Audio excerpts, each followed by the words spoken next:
Hello friends, బాగున్నారా? అమ్మ చేతి జ్ఞాపకాలను. ఇవాళ రాగి ముద్ద, నల్ల రాగులు మిక్సీ పట్టుకొని రాగులతో చాటు ముద్ద చేశాను. గడ్డి మామ చేపలు తెప్పించాను. 3 కిలోలు పడి ఒకే చేప తెచ్చాడన్న. ఆ చేపలతో కర్రీ చేసాము.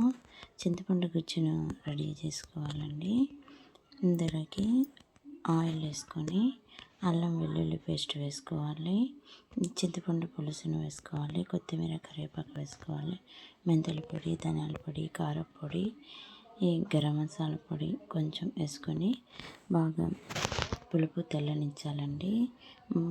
చేపలను మంచిగా కడుక్కొని బాగా శుభ్రం చేసిన చేప ముక్కలను తెల్లుతున్న ఆ పులుసులో వేసుకొని బాగా ఉడికించుకోవాలండి. గమగమలాడే చేపల పులుసు రెడీ అవుతుంది. ఎంతో రుచికరంగా ఉంటుందండి. చాలా రుచిగా ఉంది. చాలా మంచిగా టేస్ట్ వచ్చిందండి. థ్యాంక్ యూ అందరూ.